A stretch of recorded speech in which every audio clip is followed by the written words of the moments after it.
ಇದು ನನ್ನ private vaccine chart. ಇದು ನಮ್ಮ government vaccine chart. Hello hi ನಮಸ್ಕಾರ, ವೆಲ್ಕಮ್ ಟು ದ ಚಾನೆಲ್. ಹೇಗಿದ್ದೀರಾ? ಎಲ್ಲ ಚೆನ್ನಾಗಿದ್ದೀರಾ, ಆರಾಮಾಗಿದ್ದೀರಾ ಅಂತ ಅನ್ಕೊಳ್ತೀನಿ. ಇವತ್ತು ಮಹಿನಾಗೆ ವ್ಯಾಕ್ಸಿನ್ ಕೊಡಿಸೋದಕ್ಕಿದೆ. 9 ಮಂತ್ ಇದು. ಗೌರ್ಮೆಂಟ್ ಅಲ್ಲಿ ಕೊಡಿಸ್ತೀವೋ ಪ್ರೈವೇಟ್ ಅಲ್ಲಿ ಕೊಡಿಸ್ತೀವೋ, ಗೌರ್ಮೆಂಟ್ ಅಲ್ಲಿ ಅಥವಾ ಪ್ರೈವೇಟ್ ಅಲ್ಲಿ ಏನ್ ಡಿಫ್ರೆನ್ಸ್ ಈ ವ್ಯಾಕ್ಸಿನ್ ಇದ್ದು ಅಂತಾನು ಈ ವಿಡಿಯೋದಲ್ಲಿ ಇರುತ್ತೆ. ವಿಡಿಯೋನ ಕೊನೆ ತನಕ ನೋಡಿ. ನಾವಿಬ್ರು ವ್ಯಾಕ್ಸಿನ್ ಹೋಗೋದಕ್ಕೆ ರೆಡಿ ಆಗಿದ್ದೀವಿ. ಆ್ಯಂಡ್ ಹೇಳಬೇಕಂದ್ರೆ ಇವತ್ತಿನ ದಿನ ಅಂತೂ ಫುಲ್ ಟಯರ್ಡ್ ಆಗೋಗಿದೆ.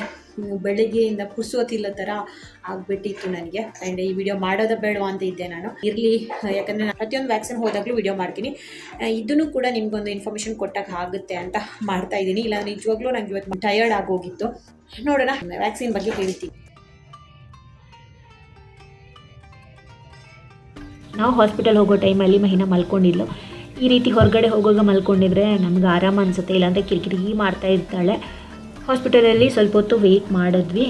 ಅಲ್ಲಿನ ಬೊಬ್ಬೆಗೆ ಆಮೇಲೆ ಎದ್ದು ನೋಡ್ತಾ ಇದ್ಲು ಎಲ್ಲಿಗೆ ಬಂದಿದ್ದೀವಿ ನಾವು ಅಂತ.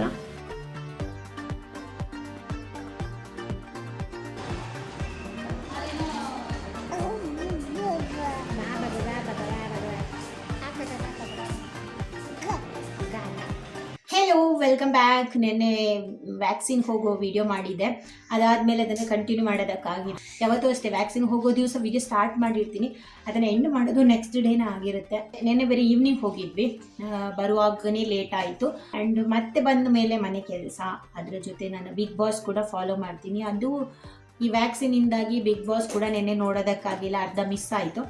ಹಾಗಾಗಿ ಅದನ್ನು ನೋಡಿ ಆ ವಿಡಿಯೋನ ಅಲ್ಲೇ ಬಿಟ್ಬಿಟ್ಟು ಇವತ್ತು ಕಂಟಿನ್ಯೂ ಮಾಡ್ತಾ ಇದ್ದೀನಿ. ಕೆಲವೊಂದು ಈ ವ್ಯಾಕ್ಸಿನ್ ರಿಲೇಟೆಡ್ ವಿಷಯ, ಅದ್ರ ಜೊತೆಗೆ ನಾನು ಡಾಕ್ಟರ್ ಹತ್ರ ಏನು ಮಾತಾಡ್ತಾ ಅದನ್ನೆಲ್ಲ ನಿಮ್ಮ ಜೊತೆ ಶೇರ್ ಮಾಡ್ಕೊಳ್ತಾ ಇದ್ದೀನಿ ಇವತ್ತು. ಈ ವಿಡಿಯೋ ಇಷ್ಟ ಆದರೆ ಪ್ಲೀಸ್ ಚಾನಲ್ಗೆ ಸಬ್ಸ್ಕ್ರೈಬ್ ಮಾಡಿ, ವಿಡಿಯೋಗೊಂದು ಲೈಕ್ ಕೊಡಿ. ನನ್ನ ಚಾನಲಲ್ಲಿ ನಿಮಗೆ ಮಗು ರಿಲೇಟೆಡ್ ಯಾವುದೇ ವಿಡಿಯೋ ಇಷ್ಟ ಆಗಿದ್ದರೆ ಅದನ್ನು ನಿಮ್ಮ ಫ್ರೆಂಡ್ಸ್ ಆ್ಯಂಡ್ ಫ್ಯಾಮಿಲಿ ಜೊತೆ ಶೇರ್ ಮಾಡಿ, ನನ್ನ ಚಾನಲ್ಗೆ ಸಪೋರ್ಟ್ ಮಾಡಿ ಅಂತ ಕೇಳ್ತೀನಿ. ನಾವೇನು ವ್ಯಾಕ್ಸಿನ್ ಕೊಡಿಸೋದಕ್ಕೆ ಹೋಗಿದ್ದು ಅಂದರೆ 9 ಮಂತ್ ವ್ಯಾಕ್ಸಿನ್ ಕೊಡಿಸೋದಕ್ಕೆ ಹೋಗಿದ್ದು.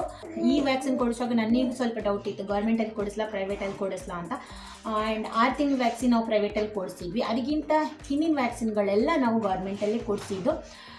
ಹಾಗಾಗಿ ಈ ವ್ಯಾಕ್ಸಿನ್ ಬಗ್ಗೆನೂ ಎಲ್ಲಿ ಕೊಡಿಸೋಣ ಅಂತ ಇತ್ತು ನನಗೆ. ಇದು ನನ್ನ ಪ್ರೈವೇಟ್ ವ್ಯಾಕ್ಸಿನ್ ಚಾರ್ಟ್, ಇದು ನಮ್ಮ ಗೌರ್ಮೆಂಟ್ ವ್ಯಾಕ್ಸಿನ್ ಚಾರ್ಟ್. ಸೊ ಇದರಲ್ಲಿ ಏನಿದೆ ಅಂದರೆ, ಗೌರ್ಮೆಂಟ್ ಚಾರ್ಟ್ ನಿಮ್ಮ ಹತ್ರ ಇದ್ದರೆ ನೀವು ನೋಡ್ಬೋದು.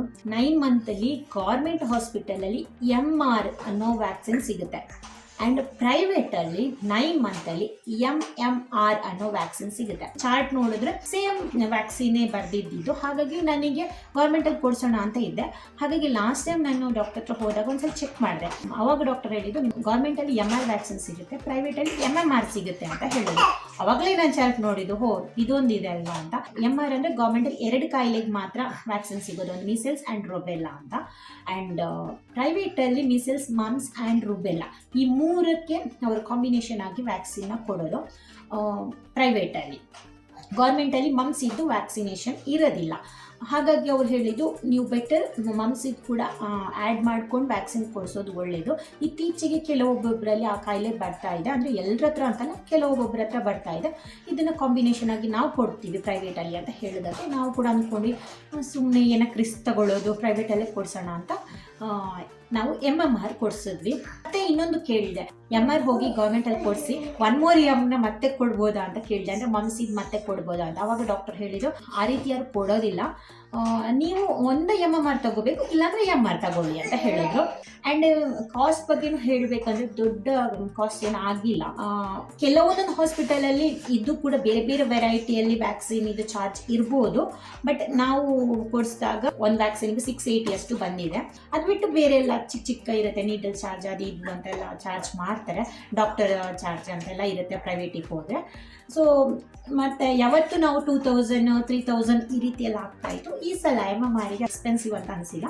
ಹಾಗಾಗಿ ಯಾರಾದರೂ ಕೊಡಿಸೋದಿದ್ರೆ ಎಲ್ಲನೂ ಇನ್ಕ್ಲೂಡ್ ಆಗಿ ಬರೋದ್ರಿಂದ ಪ್ರೈವೇಟಲ್ಲಿ ಕೊಡಿಸ್ಬೋದು ಅಂತ ಅನಿಸುತ್ತೆ ನನಗೆ. ಆ್ಯಂಡ್ ಇನ್ನೊಂದು ವಿಷಯ ಹೇಳಬೇಕು, ನನ್ನ ಮಗಳ ವೆಯ್ಟ್ ಹೇಳಬೇಕು. ದೇವರೇ, ಇದೊಂದು ಎಲ್ಲ ಅಮ್ಮಂದ್ರ ಒಂದು $1 million ಪ್ರಶ್ನೆ ಅನ್ಕೋತೀನಿ.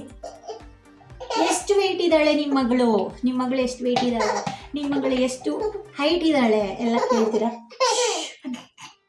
ಎಷ್ಟು ಅಳ್ತಾಳೆ, ಎಷ್ಟು ಹಠ ಮಾಡ್ತಾಳೆ, ಅದೆಲ್ಲ ಏನು ಕೇಳ್ತಿಲ್ಲ ನೀವು.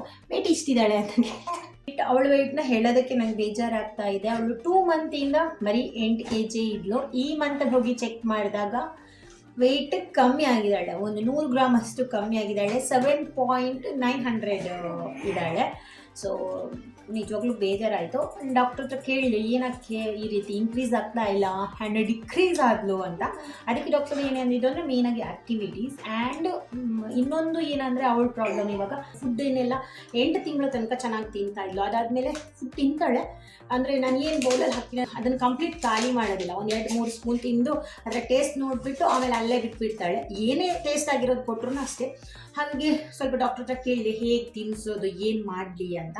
ಅವಳು ನಾರ್ಮಲ್ ವೆಯ್ಟ್ ಇರೋದ್ರಿಂದ ಡಾಕ್ಟರ್ ಹೇಳಿದ್ದೇನೆಂದರೆ ನೀವು ಫುಡ್ ಕೊಡುವಾಗ ಪಿಂಚ್ ಆಫ್ ಸಾಲ್ಟ್ನ ಆ್ಯಡ್ ಮಾಡಿ, ಪೂರ್ಣ 1 ವರ್ಷ ತನಕ ಆ್ಯಡ್ ಮಾಡಬಾರ್ದು. ಅದು ಒಂದು ಸ್ವಲ್ಪ ತೀರಾ ಅಲ್ಲ, ಸ್ವಲ್ಪ ಆ್ಯಡ್ ಮಾಡಿ. ಇನ್ನೇನು ಒಂದು 2 ತಿಂಗಳಿಗೆ 1 ವರ್ಷ ಆಗುತ್ತೆ, ಅದಾದಮೇಲೆ ಉಪ್ಪು ಕೊಡ್ಬೋದಲ್ಲ. ಹಾಗಾಗಿ ಇವಾಗಿಂದನೇ ಶುರು ಮಾಡಿ ಅವಾಗ ಫುಡ್ ಸ್ವಲ್ಪ ತಿಂತಾರೆ ಅಂತ ಹೇಳೋದು. ಎಲ್ಲದಕ್ಕೂ ಸೇರಿಸ್ಬೇಡಿ. ಆ್ಯಸ್ ಎ ಪೀಡಿಯಾಟ್ರಿಷಿಯನ್ ಆಗಿ ನಾನು ಇದನ್ನು ಹೇಳಬಾರ್ದು. ಆದರೆ ಸಾಲ್ಟ್ ಹಾಕದೆ ಫುಡ್ ಮಾಡಿದ್ರೆ ನಮಗೆ ಹೆಂಗೆ ಇಷ್ಟ ಆಗೋದಿಲ್ವೋ ಅದೇ ರೀತಿ ಮಕ್ಕಳಿಗೆ ಕೂಡ ಆಗಿರುತ್ತೆ. ಸೊ ನೀವು ಒಂದು ಸ್ವಲ್ಪ ಪಿಂಚ್ ಆಫ್ ಸಾಲ್ಟ್ ಹಾಕಿ ಟ್ರೈ ಮಾಡಿ ಕೊಡಿ ಅಂತ ಹೇಳಿದ್ರು. ಅದನ್ನೇ ಇವತ್ತಿನ ಫಾಲೋ ಮಾಡ್ತಾ ಇದ್ದೀನಿ. ಕೊಟ್ಟ ಮೇಲೆ ಒಂದು ಸ್ವಲ್ಪ ಜಾಸ್ತಿ ಹೋಗಿದೆ ಇವತ್ತು ಹೊಟ್ಟೆಗೆ. ಆ್ಯಂಡ್ ಇನ್ನೊಂದು ಹೇಳಬೇಕಂದ್ರೆ ಅದ್ರ ಜೊತೆಗೆ ಅವಳಿಗೆ ಮಲ್ಟಿ ವಿಟಮಿನ್ ಡ್ರಾಪ್ಸ್ನ ಅವರು ಕೊಡೋದಕ್ಕೆ ಹೇಳಿದ್ದಾರೆ. ಅದನ್ನು ಕೂಡ ನಾವು ಫಾಲೋ ಮಾಡ್ತಾ ಇದ್ದೀವಿ. ಅದು ಅವಳೇನು ತಿಂತಾ ಇಲ್ಲಲ್ಲ, ಅವಳಿಗೆ ಬೇರೆ ವಿಟಮಿನ್ಗಳು ಎಲ್ಲ ಹೋಗ್ತಾ ಇಲ್ಲ. ಹಾಗಾಗಿ ಅವರು ಆ ಡ್ರಾಪ್ನ ನನಗೆ ಸಜೆಸ್ಟ್ ಮಾಡಿದ್ದು. ಆ್ಯಂಡ್ ವೆಯ್ಟ್ ಬಗ್ಗೆ ಹೇಳಿದೆ. 7 kg 900 ಚಿಲ್ಲರೆ ಇದ್ದಾಳೆ ನನ್ನ ಮಗಳು. ಹೈಟ್ ಬಂದುಬಿಟ್ಟು 72 ಸೆಂಟಿಮೀಟರ್ ಇದ್ದಾಳೆ. ಆ್ಯಂಡ್ ಅಲ್ಲಿ ಹೆಡ್ನೆಲ್ಲ ಚೆಕ್ ಮಾಡ್ತಾರೆ, ಮೆಷರ್ಮೆಂಟಲ್ಲಿದೆ. ಅಂದರೆ ಕೆಲವೊಂದೊಂದು ಸಲ ತಲೆಯಿಂದನೂ ಕೂಡ ಆ ಮಕ್ಕಳು ನಾರ್ಮಲ್ ಆಗಿದ್ದಾರೆ ಅಥವಾ ಏನಾದರೂ ಪ್ರಾಬ್ಲಮ್ ಇದೆಯಾ ಅಂತ ಅಲ್ಲಿ ಚೆಕ್ ಮಾಡ್ತಾರೆ. ಸೊ ಅದೆಲ್ಲ ಓಕೆ ಇದೆ. ಇಷ್ಟು ಈ ಸಲ ಅವಳ ಗ್ರೋತು ಆ್ಯಂಡ್ ಅವಳ ಡೆವಲಪ್ಮೆಂಟ್ ಯಾವ ರೀತಿ ಇದೆ ಅಂತ ಚೆಕ್ ಮಾಡಿಸ್ಕೊಂಡು ಬಂದು ಎಲ್ಲ ನಾರ್ಮಲ್ ಇದೆ. ಓನ್ಲಿ ವೆಯ್ಟ್ ಬಗ್ಗೆನೇ ನಾನು ವರಿ ಮಾಡ್ಕೊಳ್ತಾ ಇದ್ದೀನಿ. ಆ್ಯಂಡ್ ಡಾಕ್ಟರ್ ಏನಂದಿದ್ದು ಅಂದರೆ, ನಾನು 7 kg ಬಗ್ಗೆ ಹೇಳಿದಲ್ಲ, ಡಾಕ್ಟರ್ ಏನಂದಿದ್ದು ಅಂದರೆ 1 ವರ್ಷ ರೀಚ್ ಆಗೋ ಹೊತ್ತಿಗೆ ಅವಳು 9.5 kg ಬಂದರೆ ಓಕೆ ಸಾಕು ಅಂತ ಹೇಳಿದ್ರು. ಆ್ಯಂಡ್ ತೀರಾ ವೆಯ್ಟ್ ಆಗಬೇಕು ಅಂತೆಲ್ಲ ನೀವು ಎಕ್ಸ್ಪೆಕ್ಟ್ ಮಾಡಬೇಡಿ. ಇವಾಗ ಬೇರೆ ಆ್ಯಕ್ಟಿವಿಟಿ ಎಲ್ಲ ಮಾಡ್ತಾ ಇರ್ತಾರೆ, ತಿಂದಿದ್ದೆಲ್ಲ ಅದಕ್ಕೆ ಹೋಗುತ್ತೆ. ಕೆಲವೊಂದು ವೆಯ್ಟ್ ಆಗ್ತಾ ಹೋಗ್ತಾರೆ, ಕೆಲವೊಂದು ಮಕ್ಕಳು ನಾರ್ಮಲ್ ಇರ್ತಾರೆ. ಸೊ ವೆಯ್ಟ್ ಬಗ್ಗೆ ಜಾಸ್ತಿ ತಲೆ ಕೆಡಿಸ್ಕೋಬೇಡಿ. ಯಾವ ರೀತಿ ಆ್ಯಕ್ಟಿವ್ ಆಗಿದ್ದಾರೆ ಅದನ್ನು ನೋಡಿ ಅಂತ ಹೇಳಿದ್ರು. ಬೇಜಾರಾಗ್ತಾ ಇತ್ತು. ನಾನು ಪದೇ ಡಾಕ್ಟರ್ ಹತ್ರ ಕೇಳ್ತಿದ್ದೆ, ವೆಯ್ಟ್ ಏನು ಮಾಡೋದು, ವೆಯ್ಟ್ ಗೇನ್ ಮಾಡೋದು, ಜಾಸ್ತಿ ಆಗ್ತಾ ಇಲ್ಲ, ಅದೇ ವೆಯ್ಟಲ್ಲಿ ಇದ್ದಾಳೆ ನನ್ನ ಮಗಳು ಅಂತ. ನೀವು ಕೂಡ ಇದೇ ರೀತಿ ಪ್ರಾಬ್ಲಮ್ನ ಫೇಸ್ ಮಾಡ್ತಾ ಇದ್ದೀರಾ, ಏನು ಮಾಡ್ತಾ ಇದ್ದೀರಾ ವೆಯ್ಟ್ ಆಗೋದಕ್ಕೆ ನಂಗೆ ಕೂಡ ಹೇಳಿ. ಯಾಕಂದರೆ ನಾನು ಫುಡ್ ಆಲ್ಮೋಸ್ಟ್ ಏನೇನು ಕೊಡಬೇಕು ಅದನ್ನೆಲ್ಲ ಕೊಡ್ತಾ ಇದ್ದೀನಿ. ಈ ಒಂದು 9 ಮಂತಿಂದ ಸ್ವಲ್ಪ ತಿನ್ನೋದು ಕಡಿಮೆ ಮಾಡ್ತಾ ಇದ್ದಾಳೆ. ಹೀಗೆ ಕೂಡ ಫುಡ್ ಇಂಟ್ರೆಸ್ಟ್ ಇಲ್ಲ ಪ್ರಿಪೇರ್ ಮಾಡೋದಕ್ಕೆ. ರೆಸಿಪಿಗಳು ತುಂಬ ಗೊತ್ತಿದೆ, ಅದು ಮಾಡ್ತೀನಿ ಇದು ಮಾಡ್ತೀನಿ ಅಂತ ಮಾಡಿದ್ಮೇಲೆ ತಿಂತಾಳೋ ಅನ್ನೋದು ನನಗೆ ಒಂದು ಡೌಟ್ ಬರ್ತಾ ಇರುತ್ತೆ. ಇವತ್ತಿನ ವಿಡಿಯೋ ಇಷ್ಟೇ. ಹೋಪ್ ಈ ವಿಡಿಯೋ ಇಷ್ಟ ಆಗಿದೆ ಅಂತ ಅಂದ್ಕೊಳ್ತೀನಿ. ಇಷ್ಟ ಆದರೆ ನಮ್ಮ ಚಾನಲ್ಗೆ ಸಬ್ಸ್ಕ್ರೈಬ್ ಮಾಡಿ ಆ್ಯಂಡ್ ಲೈಕ್ ಮಾಡಿ, ಶೇರ್ ಮಾಡಿ, ಕಾಮೆಂಟ್ ಮಾಡಿ. ಮುಂದಿನ ವಿಡಿಯೋದಲ್ಲಿ ಸಿಗ್ತೀವಿ. ಅಲ್ಲಿ ತನಕ ಅವನು ತುಂಬ ದಿವಸ ಆಯಿತು ವಿಡಿಯೋದಲ್ಲಿ ಬರಲ್ಲ.